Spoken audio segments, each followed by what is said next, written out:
Okay, so this title of the project came into being in 1979 when I was still working in the Netherlands as a music teacher. And then the school where I was working at that time, I asked the director permission to work with music in a different way than I did before. After reading certain books, one of the books was written by a Russian philosopher, Guido Hoogenboom. I thought if music would be experienced while an individual is in a state of complete relaxation, I thought that maybe then the fantasy will be enhanced, you know, maybe there will be a different kind of experience. So I explained this to my principal at that time, and he said, that's good, try. So you put this in practice in the school? Yes, after a preparation of 3 weeks, I did that experiment. So first I taught the children how to relax using a well-known relaxation method. And then in these lessons, which were also the last lessons I've been given in education in the Netherlands, during these lessons, the children went, when they were listening, while being so relaxed, on the floor or sitting in their chairs, they went into the same dimension, like the dimension of the world of the dream. So they had very powerful experiences, and at first I didn't understand what was going on. I thought it was only their fantasy. But then later on I had to recognize that there was something else going on there, you know. And to give one example of what happened, so there was one child, she said she flew through the air in her body. It was an enormous speed. And then all of a sudden she found herself in China. And there she saw the people, she saw the villages, and it was all very beautiful. And then at the end of her experience, she danced with all the people of China. So she went on a beautiful trip. But great. Yes. So this all occurred while playing some music? Yes, in your classroom? Only a minute and a half. Music which has been made by the Eagles, and which is called Journey of the Sorcerer. The Eagles? The Eagles, yes, the California group. California? Yes, right. Right. And this record is called One of These Nights. Oh, okay. Yeah, you find this. One of These Nights. Yeah, One of These Nights, and the number is Journey of the Sorcerer. And they were listening only a minute and a half, but then you see that time is not what we think it is, because they had the impression they had been listening for a much longer period, you know. Anyway, 2 days after this all happened, I've been accused by only very few parents of spiritism and hypnotism, which I could understand. I could understand their fear. And I tried to explain to them that for me this was all new as well.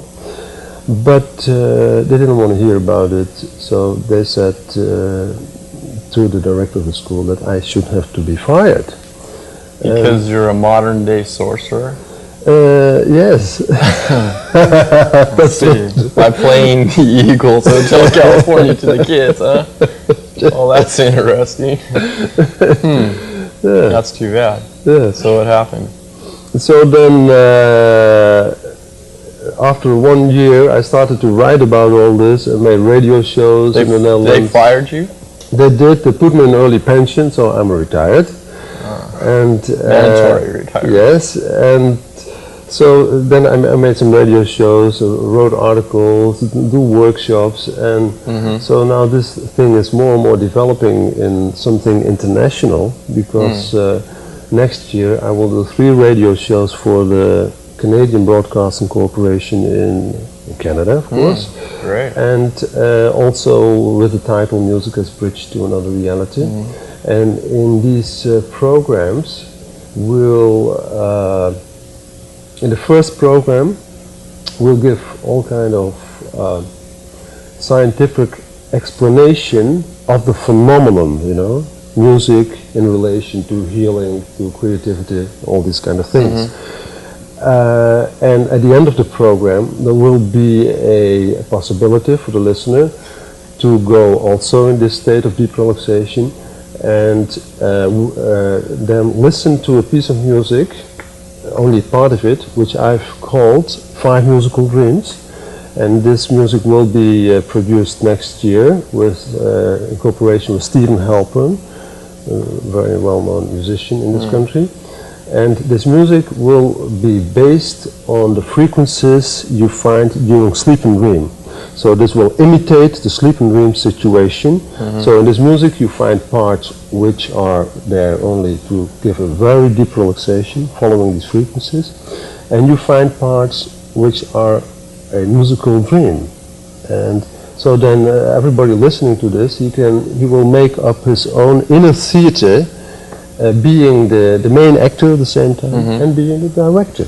And being aware the whole time it's going on. Yes. Versus actually being asleep. Yes, right. And so some people say that if they go in this deep relaxation, they say it's so strange that it is like I am asleep and like I am awake. And so the second program for this series, we will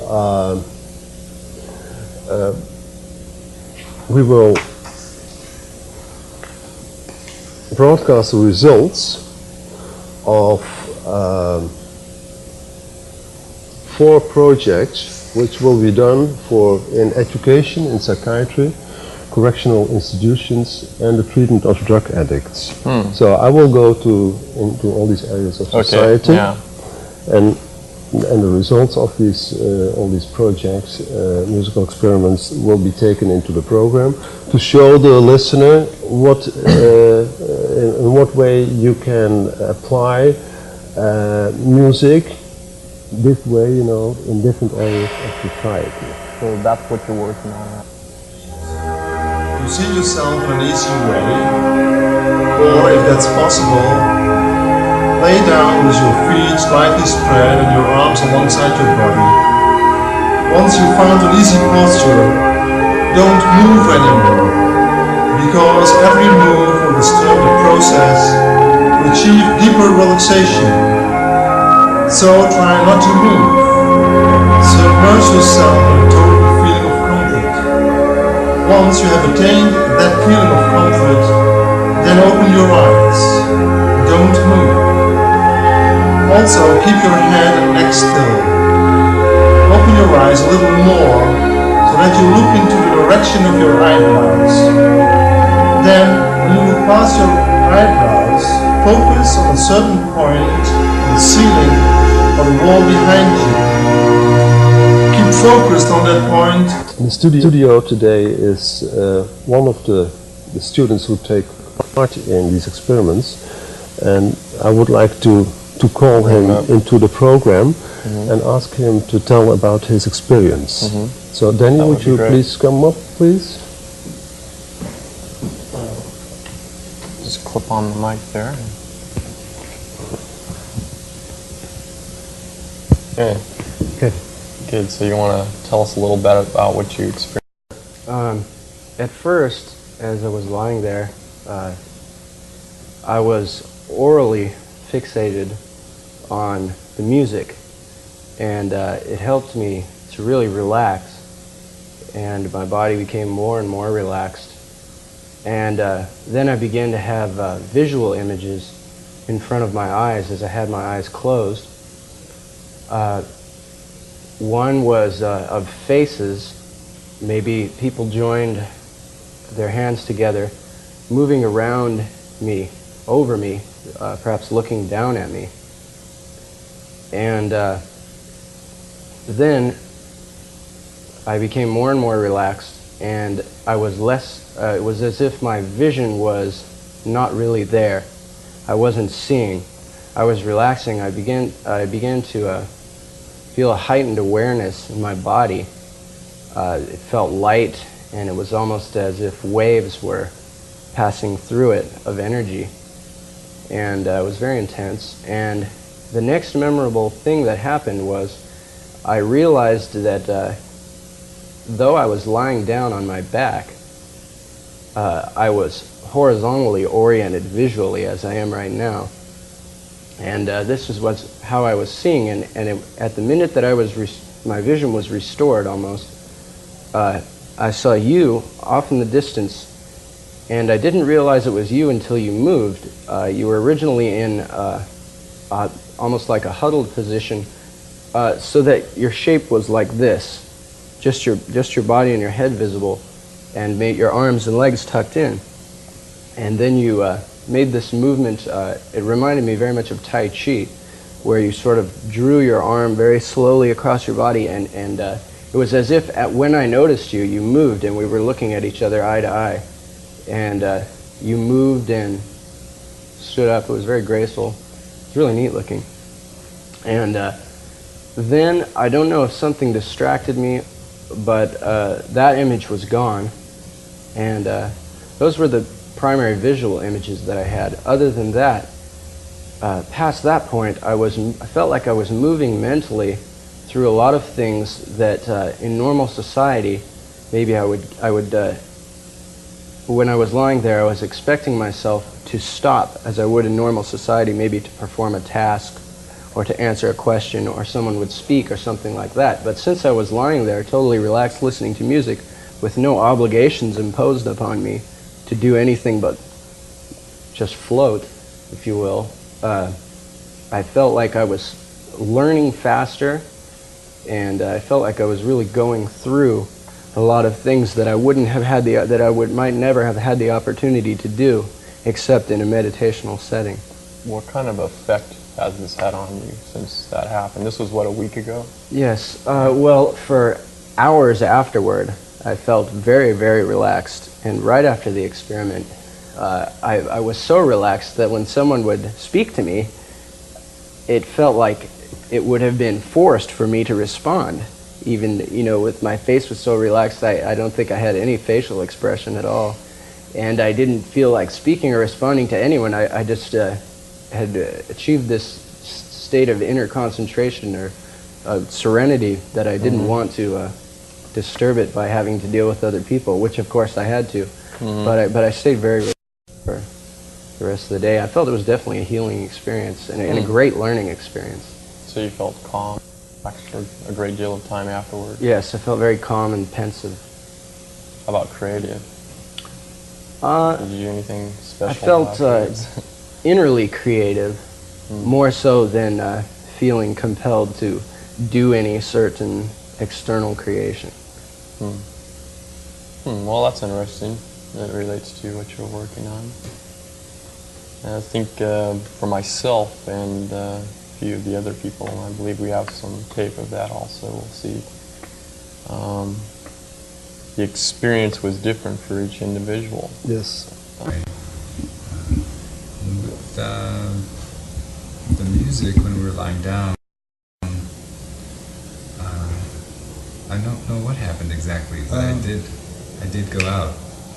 I had a dream, I don't remember what it was. But this time of day is very good for me. As Neil can tell you in class. But I went out very quickly. Yeah. I don't So, remember. and you have no memories concerning what happened? No. Yes. And I started having words come to me while the music was still playing, so Yes. I just continued on with that during the time I was out. Yeah. And I had really clear images without the music, but Without they had music. started while the music was playing just before it, during the introduction, as soon as you started talking about what we were going to do. Right. And then when you put the music on the second time, my images were much less clear. But they were more, they were newer. They were images more generated by the music. They were images as if the music were the soundtrack. Right. And I had setting kinds of Yeah. images that, for where I started seeing places, and I put, there was a more of a person in my images. Yes. Could you imagine, do you think that if you would work with interest in music in this direction, that it could influence your creative power? Well, I have had, like Laurie says, I've had times like when I'm in a concert, when I'm not expecting it. Yes, right. Is when it happens to me more. If I'm in a concert, there will be a piece of music where all of a sudden I just get really vivid images, as if the music is the background for the images. Or you're in a movie or something. And I carry those images, and I think they're. But the other thing that happens, I think, more for me with music is just that I began to get in a place where I see myself as a creative person. A lot of times when I'm listening to music and I'm real relaxed, anything is possible. That isn't so much that I know exactly what's possible, but I just feel in myself that anything is possible. Helpful. Very helpful, So, yes. yeah, that's why I was interested in how that. And in correctional facilities. Yes. Can you explain that? Yeah, so in correctional institutions, most people who go in there because of having been punished, they come out of it more negative than they went in there. And I think if also in correctional institutions we would work with music in the way I just described, then it can reduce stress. It will enhance learning, it will enhance creativity, it will help them to get out of the prison in this kind of experience while still being in there, but it will change their attitudes so that they get really out of the prison in a shorter period of time, right? Because it's going to change their behavior and look at life, and that's what I really expect, outlook. And then music will be a very valuable tool also in correctional institutions and in psychiatry for the treatment of drug addicts. So I did 7 years ago in cooperation with somebody of the Bureau of Drugs and Alcohol in the Netherlands. I did 6 workshops of each 2 hours in 6 weeks, and we had 6 people in there who were heavily addicted to cocaine, heroin. One girl, she drank about 30 whiskeys a day. And we had 4 or 5 people there who had been drug addicts. So we worked with this way, like I described, with the music and other things, massage. Right. And then after 6 weeks, I had to go to the United States. A year later, I came back. I asked my friend, the therapist, what happened. He said, all these people have been cured. No more problems. So I think that's a... You think that the music contributed to it? The music, yes, like Danny just described, music can do incredible things of which most people don't know about. Touch with something else that we're not aware of in our mind. And also concerning physical illnesses. So I had an interview with Ravi Shankar in Amsterdam for my program. And I asked him about this. I asked him, what do you think about music as a means to heal, for instance, drug addicts? He said, oh, this is very well possible, very well possible. And he said, for instance, people who have, let's say, heart trouble, with certain music, also certain Indian music, it will help them to relax more, so that maybe they also will overcome this trouble. Sort of replacing their high, in a sense. Well, I mean, the visions of floating into the air. And, sure, yes, and it also will calm them down, and so the heart will be saved more, will not be under continual stress all the time. We need that in today's world. Everybody's in such a rush to get everywhere. And I think that if you look at the human body, then we know that if a certain organ in the body is functioning in a healthy way, then it's also in a certain state of frequency. So I think it will well be possible that with sound and music, in a scientific way, we will be able to help the body, the sick parts, the sick organs, with certain frequencies, you know, bringing into the body. We will help the body to cure, heal faster than it would do without that. I'm sure that this is already happening. You think it's through the vibrations of the music itself? Through the vibrations, yes. Through the frequencies, yes. And then our mind acting on that? And the mind acting on that, on both, yes. Both of it. Yeah. Yeah, that would be interesting. Go to our local doctor and listen to some music for our treatment, huh? Yeah. That would be I have a very interesting book here which explains many of these phenomena. It is named The Third Ear and written by Joachim Ernst Behrendt. He's from Germany and he wrote several books on sound and music. So in this book you find very much information about what we're talking about. And here's one chapter which has been called He Who Has Ears to Hear Sees. The word mystic comes from the Greek maien, it's close the eyes. Ever since ancient times, mystics have, however, been viewed as human beings who see more. So we can all close our eyes, you know, and then go on a, for instance, a musical trip and, like Danny just described, see more and experience more. Sounds great. Thank you. Sounds wonderful. Well, I mean, I experienced a little bit of that myself, and so I can attest to that's actually true. And there is an interesting part concerning this whole thing, whole project, that I'm in touch with Nova of the PBS in Boston. So I sent them last year an idea for a television show in which we would take all these subjects together, you know. And they said, you have a real nice concept there, but before we would think about doing it with you, we want you to prove first in a more or less scientific way that what you say is right, that by means of music, for instance, you can enhance creativity. So we went through listening to the music and visualizing whatever might come to our mind at the time. Right.